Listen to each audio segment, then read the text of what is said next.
안녕하세요. 학생 인권 향상 사회참여 프로젝트로 블렌디드 수업 레시피 함께 하게 된 해원중학교 교사 김유란이라고 합니다. 제가 이 수업을 기획하게 된 가장 큰 배경은요, 코로나19로 교실 수업이 상당히 경직돼 있고 학생들이 자신의 의견을 잘 표현하지 못하는 상황에서 수업을 어떻게 해야 될까라는 문제의식 속에서였습니다. 아이들에게 어제의 방식으로 가르친다면 미래의 삶을 살아가야 될 학생들에게는 상당히 좋지 못한 결과를 가져오겠죠. 그래서 에듀테크 기반 블렌디드 수업을 통해서 학생들이 자유롭게 상호작용을 통해서 토론하고 자신들의 의견을 표현할 수 있는 수업을 구안해 보았습니다. 자, 그래서 좀 더 자세하게 학생 인권 향상 프로젝트 3가지를 한번 소개하도록 하겠습니다. 첫 번째 단계는 생각 열기이고요. 두 번째는 생각 키우기, 세 번째 단계는 사회참여 태도를 향상시키는 단계로 이루어져 있습니다. 프로젝트 수업이다 보니까 약 3주간에 걸쳐서 수업이 진행이 됐고요. 생각 열기, 생각 키우기, 그리고 마지막에는 참여하는 태도까지 해서 그 안에 작은 단위의 활동들이 많이 들어가 있습니다. 자, 그럼 좀 더 자세하게 설명해 드리도록 하겠습니다. 생각 열기 부분은 학생과 상호작용을 통해서 학습, 동기를 부여하는 부분입니다. 두 번째는 주입이 아닌 학생 간 활발한 토론을 통해 자율적인 판단을 하도록 구성이 되어 있고요. 세 번째는 학생이 토론한 내용을 바탕으로 구체적으로 나의 생활 속에 인권 향상을 위해서 내가 무엇을 할 수 있을지 인권 향상 제안서를 써보는 내용입니다. 자, 그럼 첫 번째 생각 열기 부분은요. 띵커벨 설문조사를 통해서 학생들이 학생들 삶 속에 있는 인권 문제를 자기 주도적으로 좀 더 찾아보도록 했습니다. 다음에는 이학스토어에 있는 토론 게시판을 통해서 학생들이 미니 토론을 해보고요. 다음에 면대면 수업에서 학생들이 토론한 내용을 바탕으로 인권이란 무엇인지 실제 자신의 의견을 표현하도록 했습니다. 자, 이렇게 3단계로 수업이 진행되면서 점차적으로 아이들이 프로젝트 수업을 통해서 자신들이 함께 생각해 봐야 될 주제에 대해서 좀 더 명확하게 구분이 될 수 있도록 내용이 구성이 되어 있습니다. 자, 그럼 구체적으로 1단계 띵커벨 학생 생활 속 인권 찾기는 어떻게 하는지 보여드리도록 하겠습니다. 자, 첫 번째는요, 보드를 이용해서 그 안에다가 내가 우리 학교 생활 속 또는 나의 삶 속에 학생 생활 속 인권 문제는 무엇이 있는지 모든별로 생각해 보도록 했습니다. 그냥 아이들이 자유롭게 의견을 썼고요. 3학년 3반 같은 경우는 자신들의 의견이 이렇게 표출이 되는 걸 별로 거리감 있게 생각하지 않아서 된다고 했기 때문에 아이들 이름이 이렇게 나와 있습니다. 대부분의 학생들이 체육복 등교를 자신들의 인권 침해라고 생각하고 있었고요. 두발 자유 같은 경우는 아무래도 두발 자유가 이루어져 있기 때문에 학생들의 인권 침해라고 생각하지 않았습니다. 자, 그러면 이러한 인권 주제를 다루기에 앞서서 학생 인권에 대해서 아이들은 또 어떻게 생각하는지를 미니 토론을 게시판을 통해서 해봤습니다. 이 기능은요, 온라인상에서 아이들이 댓글 달기를 통해서 찬성이면 찬성, 반대면 반대, 왜 학생 인권 향상이 더 이루어져야 되는지에 대해서 찬반 의견을 나눠서 아이들이 반대하는 의견에 댓글을 달고 찬성하는 의견에 댓글을 달아서 좀 더 논박식으로 자신의 논리를 좀 더 구체화하는 방식으로 이루어져 있습니다. 그래서 온라인상에서 저렇게 게시판을 통해서 미니 토론을 한 다음에 면대면 수업에서 인권이란 무엇인지 형성평가, 즉 개념 정리를 형성평가를 해서 했는데요. 서술형 형성평가가 되겠죠. 그래서 인권은 네모다라는 활동지를 준 다음에 아이들이 그림이나 글로 표현하게끔 했습니다. 자, 그럼 이제 두 번째, 어떻게 보면 이 프로젝트의 본 활동이 되겠는데요. 실시간 토론을 통해서 학생 토론이 이루어져 있고요. 그 다음에 생각 정리 발언, 자신의 개인 발표를 통해서 토론한 이후에 자신의 생각을 정리하는 시간을 갖도록 했습니다.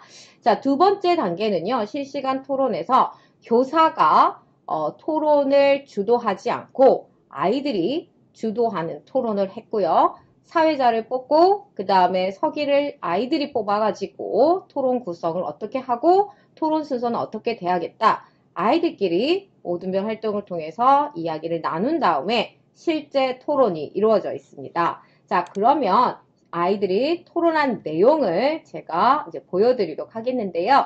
아이들 초상권 문제가 있기 때문에 이제 저 화면은 좀 흐릿하게 표현을 했고 아이들 목소리만 제가 송출이 되게 하겠습니다. 그럼 지금부터 체육복 등교 허용을 해야 한다에 대한 안건에 대해서 찬성과 반대로 의견을 나누어 토론을 진행해 보도록 하겠습니다. 우선 찬성 측이신 분 주장을 한번 말씀해 주세요. 찬성인 사람 손.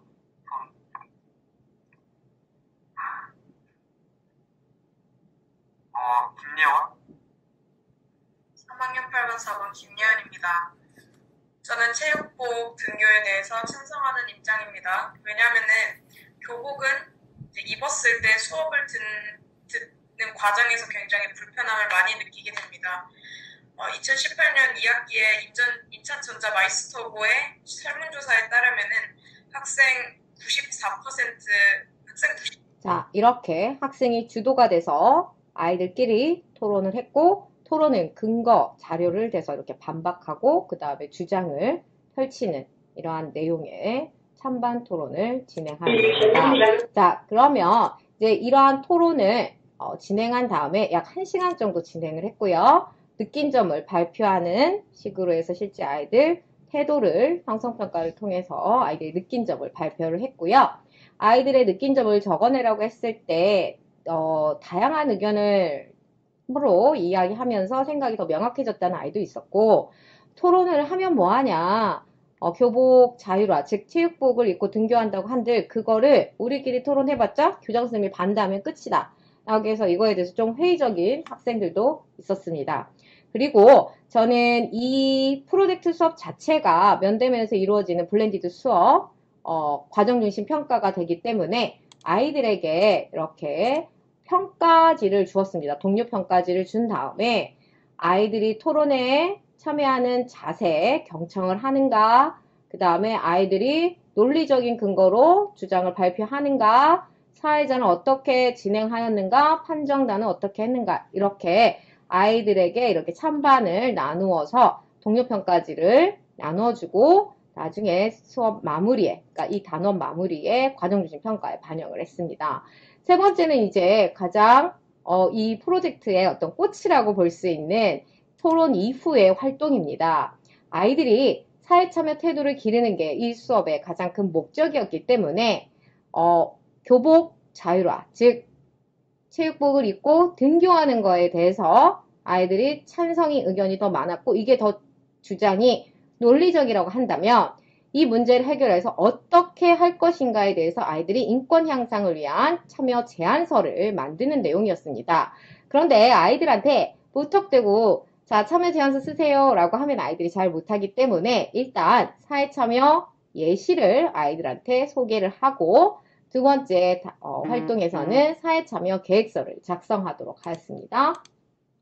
자, 그래서 사회참여 활동 예시를 보시면 이미 과거에 인천에서 학생들이 자신의 어떤 인권, 휴식권이 되겠죠. 학생들의 어떤 인권 향상에 위해서 노력했던 사례를 보여줬고 지금은 두발 자유화가 됐지만 과거에 학생들이 어떻게 두발 자유화를 위해서 사회참여를 했는지 보여준 다음에 아이들에게 인권 향상 제안서를 한번 만들어 보라고 했습니다. 그랬더니 아이들이 좀 더 구체적으로, 저도 상당히 깜짝 놀랐는데 토론한 내용보다 더 구체적으로 글을 잘 쓰더라고요. 그래서 이렇게 제안서를 쓰는 학생 인권 향상에 대해서 더 권리가 향상되어야 된다라고 자기 주장을 펼치는 학생이 있었고, 한 아이는 좀 더 구체적으로 교복에 체육복을 착용하게끔 해달라. 제한 사유는 감염병을 예방할 수 있고, 아무래도 체육복을 입는 그 장소에 아이들이 많이 모여있다 보니까 문제가 될 수 있다. 갈아입을 때 문제가 된다. 라는 학생이 있었고, 신체가 많이 커져서 부자연스럽다.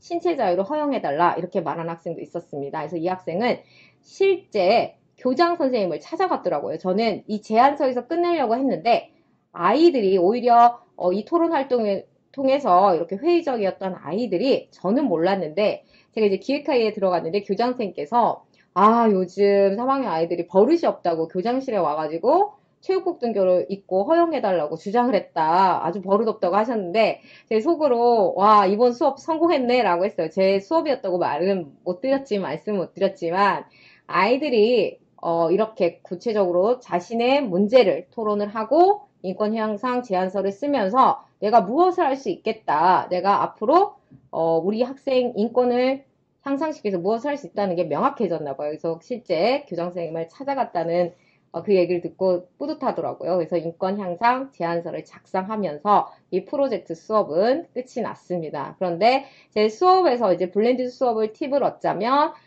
토론을 할 때 아이들 동기 유발은 이런 설문조사라든지 그 다음에 보드를 활용해서 아이들의 토론 주제를 뽑아내고 실시간 화상 수업을 통해서 화상에서 토론을 하고 면대면에서 이렇게 아이들의 의견을 실제 구체화할 수 있는 이런 제안서를 블렌디드로 엮어서 수업을 한번 해봤습니다.